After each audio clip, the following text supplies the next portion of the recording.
जय हिंद साथियों, स्वागत है आपके अपने चैनल रेलवे एग्जाम टारगेट पर। दोस्तों, आज 10 दिसंबर की फर्स्ट शिफ्ट का पेपर खत्म हो चुका है। आज के पेपर में करंट अफेयर्स 2025 और साइंस के न्यूमेरिकल्स ने स्टूडेंट को काफी परेशान किया है। क्या आपको पता है भ्रष्टाचार सूचकांक 2024 में टॉप पर कौन रहा है और CRIB ब्लड ग्रुप क्या है? अगर नहीं तो यह वीडियो आपके लिए बहुत ही जरूरी है। आज हम करेंगे 100% असली सवालों का डिटेल्स एनालिसिस। तो चलिए बिना टाइम वेस्ट किए शुरू करते हैं आज का सबसे सटीक एनालिसिस। देखते हैं पहला क्वेश्चन क्या पूछा गया था। पहला क्वेश्चन जो पूछा गया था वह पूछा गया था भ्रष्टाचार धारणा सूचकांक 2024 में सबसे कम भ्रष्ट देश कौन सा है। अगर आप हम लोग हमसे जुड़े हुए हैं तो यह क्वेश्चन हम लोग कई बार पढ़े हैं। अगर आपने आज का या कल का वीडियो देखा होगा तो यह प्रश्न आपका गलत नहीं गया होगा। अगर आप में से किसी का पेपर था या प्रश्न पूछा था तो कमेंट बॉक्स में जरूर बताइए। चलिए बताइए इसका राइट आंसर क्या हो जाएगा। राइट आंसर हो जाएगा ऑप्शन बी, डेनमार्क इस प्रश्न का राइट आंसर हो जाएगा। ऑप्शन बी इस प्रश्न का राइट आंसर हो जाएगा। CPI यानी कि करप्शन परसेप्शन इंडेक्स हर साल ट्रांसपेरेंसी इंटरनेशनल द्वारा जारी किया जाता है। डेनमार्क ने 2024 में रैंक 1 पाकर सबसे कम भ्रष्ट देश का दर्जा हासिल किया। सूचकांक में देशों को 0 से 100 के स्कोर पर मापा जाता है। ज्यादा स्कोर यानी कि कम भ्रष्टाचार। CPI सरकारी क्षेत्र में भ्रष्टाचार की धारणा को दर्शाता है।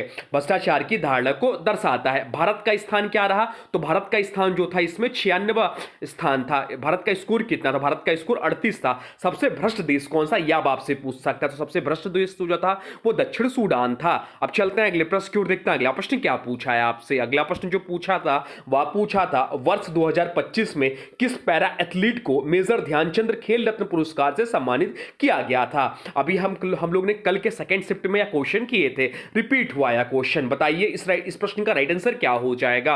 राइट आंसर हो जाएगा option D, Praveen Kumar. Para athletics जो थे या इस प्रश्न का राइट आंसर हो जाएगा। प्रवीण कुमार की बात करें तो प्रवीण कुमार भारत के शीर्ष पैरा एथलेटिक्स खिलाड़ियों में से एक हैं। इन्हें 2025 में मेजर ध्यानचंद खेल रत्न भारत का सर्वोच्च खेल सम्मान प्रदान किया गया। यह सम्मान उनके अंतरराष्ट्रीय स्तर पर उत्कृष्ट प्रदर्शन के लिए दिया गया। 2025 में कुल 4 खिलाड़ियों को यह पुरस्कार मिला है। आगे वाले शिफ्टों में आपका पेपर है तो यह ध्यान रखिए, यहां से अभी क्वेश्चन और बनेगा। डी गुगेश इन्हें शतरंज के क्षेत्र में मिला। मनु भाकर ये शूटिंग खिलाड़ी हैं। हरमनप्रीत सिंह ये हॉकी खिलाड़ी हैं। प्रवीण कुमार पैरा एथलीट्स ऊंची कूद के खिलाड़ी हैं। इन 4 खिलाड़ियों को यह पुरस्कार मिला। अब चलते हैं अगले प्रश्न की ओर, देखते हैं अगला प्रश्न क्या पूछा था आपसे। अगला प्रश्न जो पूछा था वह पूछा था न्यू डेवलपमेंट बैंक का नया सदस्य देश कौन बना है। आपसे पूछा था कि न्यू डेवलपमेंट बैंक NDB का नया सदस्य देश कौन बना है। बताइए राइट आंसर क्या हो जाएगा।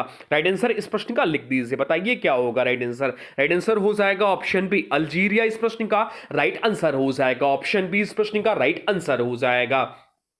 New development bank NDB BRICS देशों द्वारा स्थापित बहुपक्षीय विकास बैंक है। 2025 में अल्जीरिया को NDB का नया सदस्य बनाया गया। सदस्यता का उद्देश्य विकास परियोजनाओं के लिए वित्त पोषण और सहयोग बढ़ाना है। NDB का फोकस इंफ्रास्ट्रक्चर और सतत विकास परियोजनाओं पर है। बाकी बात यहां हुई है NDB के न्यू डेवलपमेंट बैंक की, तो इसकी स्थापना जो हुई थी 2014 में हुई थी। आप एग्जाम में पूछ सकता, मुख्यालय जो संघाई चीन में है और संस्थापक देश जो इसके थे ब्रिक्स देश थे। अब चलते हैं अगले प्रश्न की ओर, देखते हैं अगला प्रश्न क्या पूछा था आपसे। अगला प्रश्न जो पूछा था वह पूछा था दिसंबर 2025 की शुरुआत तक भारत की लाइव शतरंज रैंकिंग में कौन सा ग्रैंड मास्टर पहले स्थान पर है। आपसे पूछा था कि दिसंबर 2025 की शुरुआत तक भारत की लाइव शतरंज रैंकिंग में कौन सा ग्रैंड मास्टर पहले स्थान पर है। बताइए राइट आंसर क्या हो जाएगा। राइट आंसर जो इस प्रश्न का था वो था ऑप्शन डी, अर्जुन एरिगेसी। इस प्रश्न का राइट आंसर हो जाएगा।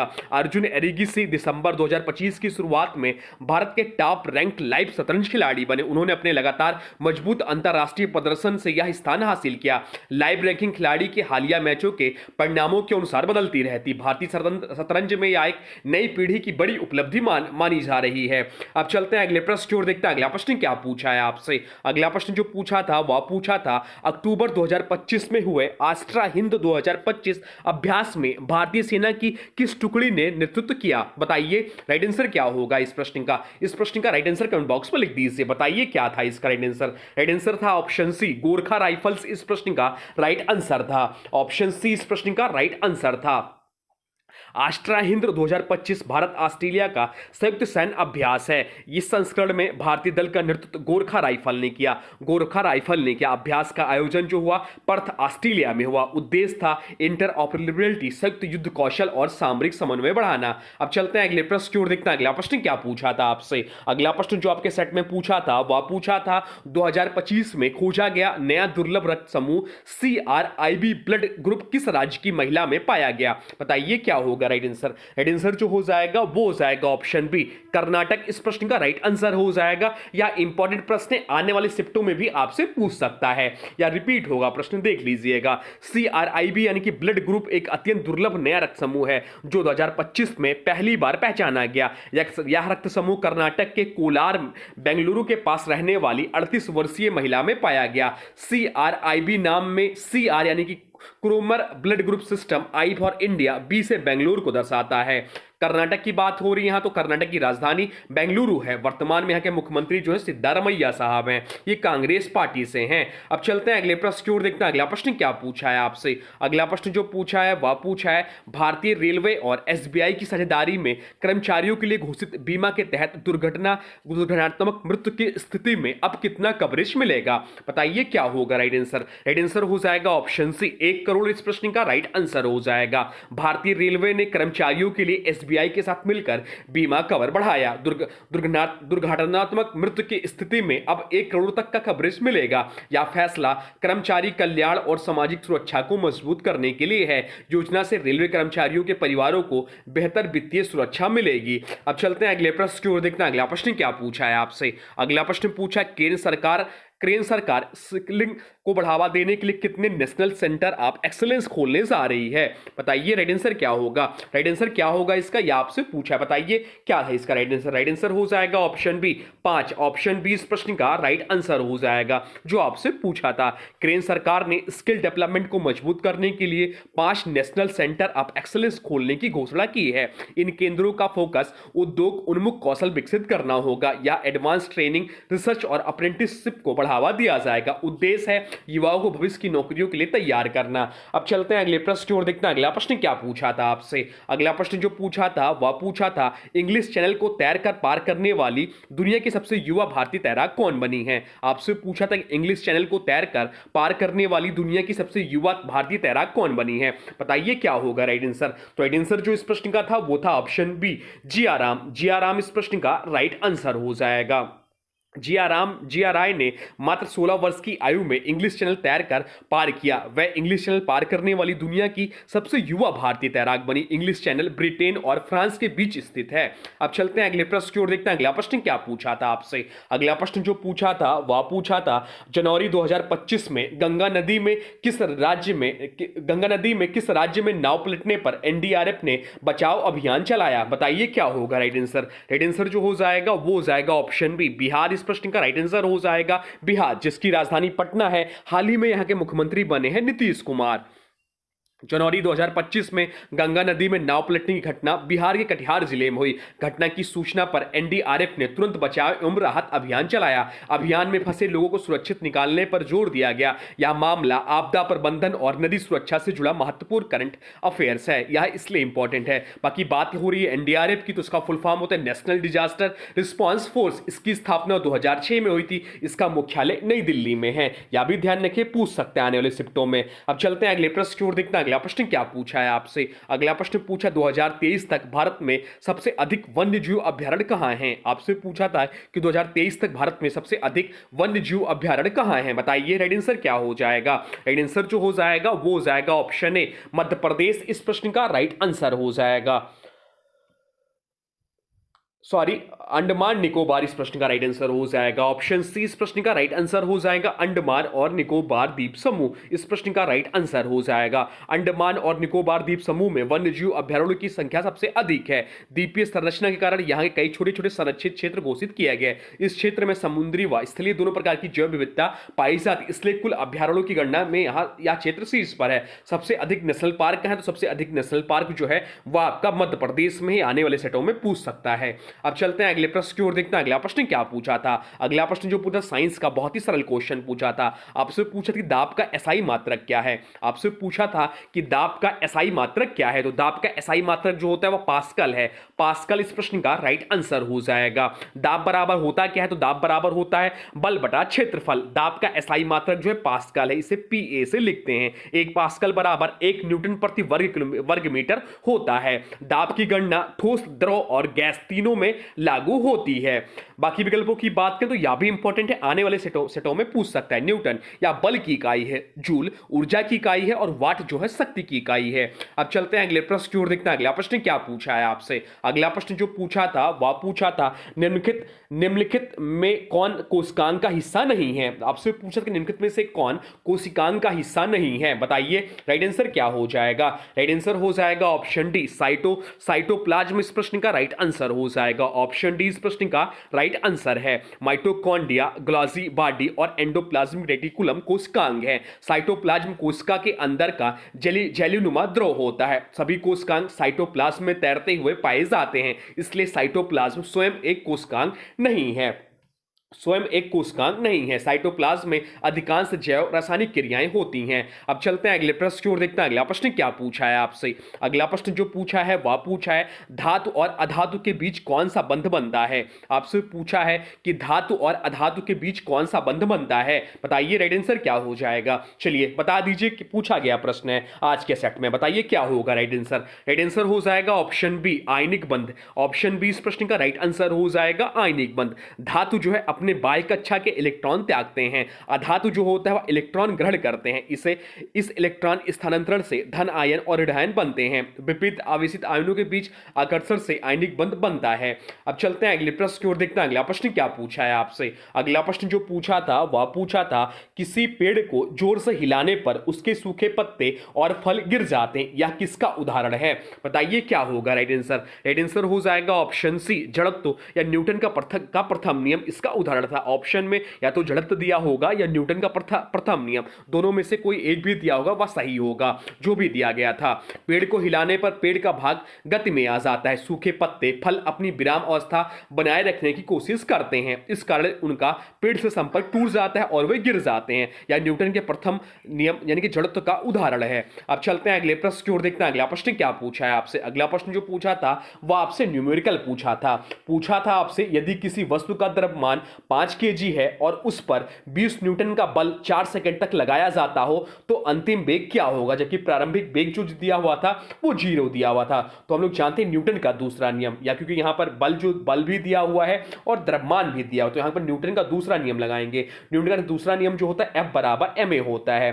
न्यूटन का दूसरा नियम जो होता है F बराबर क्या होता है m इंटू ए होता है, जबकि m दिया हुआ a हमको निकालना है। तो a निकालने के लिए क्या हो जाएगा, a बराबर क्या हो जाएगा, a बराबर हो जाएगा आपका हो जाएगा F बटा m हो जाएगा। तो जब ये वैल्यू रखेंगे F बटा m का तो हो जाएगा 20 बटा 5 यानी कि क्या आ जाएगा 4 मीटर पर सेकेंड स्क्वायर आ जाएगा, 4 मीटर पर सेकेंड आ जाएगा। प्रारंभिक वेग जो दिया हुआ u बराबर 0 दिया हुआ है, प्रारंभिक वेग u बराबर 0 दिया हुआ है। अंतिम वेग का सूत्र क्या होगा, तो अंतिम वेग का सूत्र होगा b बराबर u प्लस एटी। b बराबर क्या हो जाएगा u प्लस एटी हो जाएगा। तो u 0 हो जाएगा और एटी जो हो जाएगा 4 इंटू 4 यानी कि 16 मीटर पर सेकेंड इस प्रश्न का राइट आंसर हो जाएगा। ऑप्शन सी इस प्रश्न का राइट आंसर हो जाएगा। यह हमने किया है, यह देख लीजिए। न्यूटन का दूसरा नियम जो होता है F बराबर ma होता है। त्वरण का सूत्र यहां से निकल जाएगा A बराबर F बटा m यानी कि 4 मीटर पर सेकेंड हो जाएगा।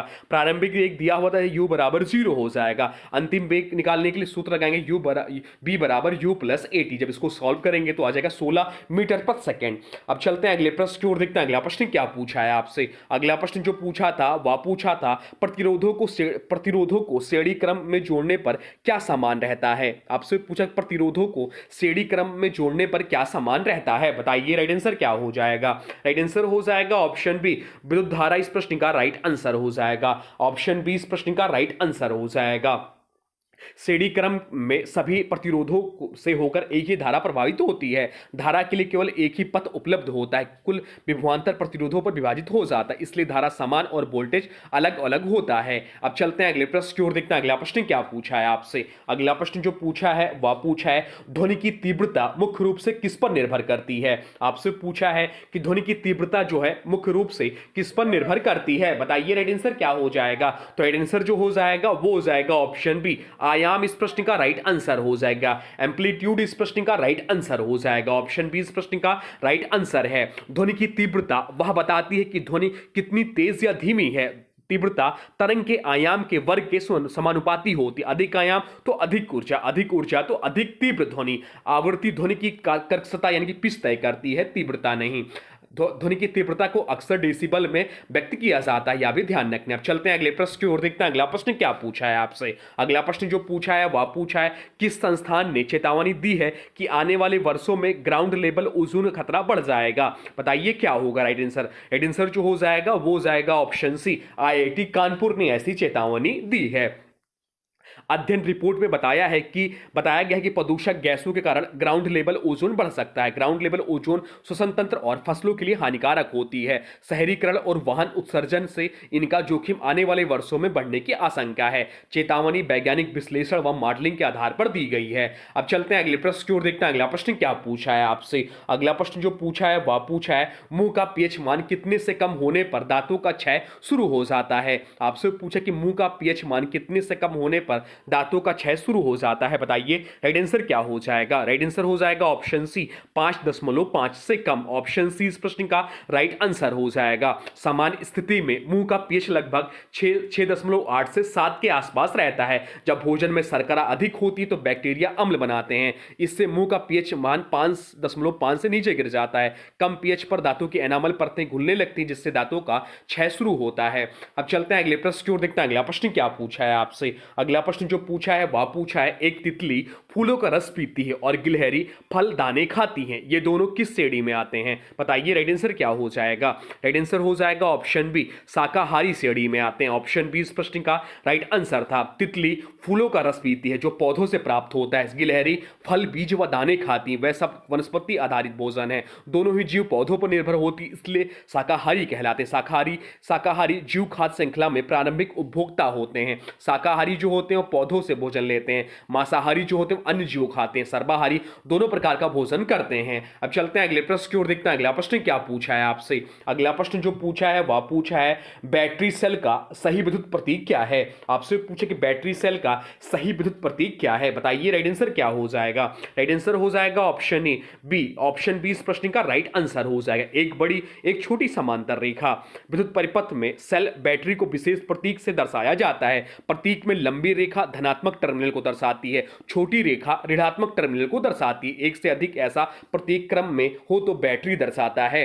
अब चलते हैं अगले प्रश्न की ओर, देखते हैं अगला प्रश्न क्या पूछा है आपसे। अगला प्रश्न जो पूछा है वह पूछा नसबंदी यानी कि बैक्स्ट्रोटोमी में किस अंग को काटा या ब्लॉक किया जाता है, बताइए राइट आंसर क्या हो जाएगा। राइट आंसर हो जाएगा ऑप्शन ए शुक्रवाहिका को। ऑप्शन ए इस प्रश्न का राइट आंसर हो जाएगा। नसबंदी पुरुषों के लिए स्थायी गर्भ निरोधक विधि है। इसमें शुक्रवाहिका को काटा या ब्लॉक किया जाता है। इसमें शुक्राणु वीर्य में नहीं पहुंच पाते, इसलिए गर्भधारण नहीं होता। इससे हार्मोन उत्पादन और यौन क्षमता पर प्रभाव नहीं पड़ता। अब चलते हैं अगले प्रश्न की ओर, देखते हैं अगला प्रश्न क्या पूछा है आपसे। अगला प्रश्न जो पूछा है वह पूछा है एक छात्र जो है पिछली बेंच पर बैठकर ब्लैक बोर्ड साफ नहीं देख पाता लेकिन पास की कॉपी पढ़ लेता है। उसे कौन सा दोष और कौन सा लेंस चाहिए, बताइए राइट आंसर क्या हो जाएगा। राइट आंसर जो हो जाएगा इस प्रश्न का वो आप लोग लिख दीजिए। तो राइट आंसर जो हो जाएगा वो हो जाएगा ऑप्शन बी। ऑप्शन बी इस प्रश्न का राइट आंसर हो जाएगा। ऑप्शन बी इस प्रश्न का राइट आंसर हो जाएगा। निकट दृष्टि दोष और अवतल लेंस का प्रयोग करेंगे। निकट दृष्टि दोष में व्यक्ति दूर की वस्तु साफ नहीं देख पाता, पास की वस्तुएं साफ दिखाई देता है। इस दोष में अंतिम प्रतिबिंब रेटिना से पहले बनता है। अवतल लेंस किरणों को पहले फैलाकर प्रतिबिंब को रेटिना पर बनाता है। निकट दृष्टि दोष को मायोपिया कहा जाता है और यह छात्रों में सबसे अधिक पाया जाने वाला नेत्र दोष है। अगर यहीं पर दूर दृष्टि दोष पूछ लेता तो इसके निवारण के लिए उत्तल लेंस का प्रयोग किया जाता है। अब चलते हैं अगले प्रश्न की ओर, देखते हैं अगला प्रश्न क्या पूछा है आपसे। अगला प्रश्न पूछा कार्बन श्रृंखला में प्रीफिक्स और सफिक्स क्या दर्शाते हैं, बताइए राइट आंसर आंसर क्या हो जाएगा? राइट आंसर हो जाएगा ऑप्शन सी, कार्यात्मक समूह को। कार्यात्मक समूह यानी कि फंक्शनल ग्रुप को ऑर्गेनिक नामकरण में प्रीफिक्स और सफिक्स से यौगिक का कार्यात्मक समूह पहचाना जाता है। कार्यात्मक समूह यौगिकों के रासायनिक गुण तय करते हैं। अब चलते हैं अगले प्रश्न की ओर, देखते हैं अगला प्रश्न क्या पूछा था आपसे। अगला प्रश्न जो पूछा था वह पूछा था संभारिक का गुण क्या है। आपसे पूछा था संभारिक का गुण क्या है, बताइए राइट आंसर क्या हो जाएगा? राइट आंसर हो जाएगा ऑप्शन बी, समान द्रव्यमान संख्या भिन्न परमाणु संख्या। भिन्न परमाणु संख्या या संभारिक का गुण है। संभारिक तत्वों की द्रव्यमान संख्या समान होती है। संभारिक तत्वों की द्रव्यमान संख्या समान होती है लेकिन उनकी परमाणु संख्या अलग अलग होती, इसलिए इनके प्रोटॉनों की संख्या अलग होती है। रासायनिक गुण अलग होते हैं क्योंकि परमाणु संख्या अलग है। अब चलते हैं अगले प्रश्न की ओर, देखते हैं अगला प्रश्न क्या पूछा है आपसे। अगला प्रश्न जो पूछा है वह पूछा है हाइड्रा में मुकुलन किस प्रकार का प्रजनन है। आपसे पूछा कि हाइड्रा में मुकुलन जो है किस प्रकार का प्रजनन है, बताइए राइट आंसर क्या हो जाएगा? राइट आंसर हो जाएगा ऑप्शन बी, अलैंगिक प्रजनन है। ऑप्शन बी इस प्रश्न का राइट आंसर हो जाएगा। मुकुलन में नया जीव माता पिता के शरीर पर कली के रूप में बनता है। इसमें युग्मकों का निर्माण या संलयन नहीं होता। विकसित कली अलग होकर स्वतंत्र नया हाइड्रा बन जाती, इसलिए हाइड्रा में मुकुलन अलैंगिक प्रजनन का उदाहरण है। मुकुलन द्वारा प्रजनन हाइड्रा और ईस्ट में पाया जाता है। अब चलते हैं अगले प्रश्न की ओर, देखते हैं अगला प्रश्न क्या पूछा है आपसे। अगला प्रश्न जो पूछा है वह पूछा है पौधों में प्रजनन का सही क्रम क्या है। आपसे पूछा है कि पौधों में प्रजनन का सही क्रम क्या है, बताइए राइट आंसर क्या हो जाएगा? राइट आंसर हो जाएगा ऑप्शन बी। ऑप्शन बी इस प्रश्न का राइट आंसर हो जाएगा। सबसे पहले परागकण होता है, परागरण होता है जिसमें परागकण पुंकेसर से स्त्री केसर तक पहुंचते हैं। इसके बाद निषेचन होता है जिसमें नर व मादा युग्मकों का संलयन होता है। निषेचन का भ्रूण का निर्माण होता है। भ्रूण विकसित होकर बीज से अंकुर के रूप में बाहर निकलता है। अब चलते हैं अगले प्रश्न की ओर, देखते हैं अगला प्रश्न क्या पूछा है आपसे। अगला प्रश्न जो पूछा है वह पूछा है लाल रक्त कोशिकाओं का आकार कैसा होता है। आपसे पूछा है कि लाल रक्त कोशिकाओं का आकार कैसा होता है, बताइए राइट आंसर क्या हो जाएगा? राइट आंसर हो जाएगा ऑप्शन सी, उभयतल और डिस्क जैसा होता है।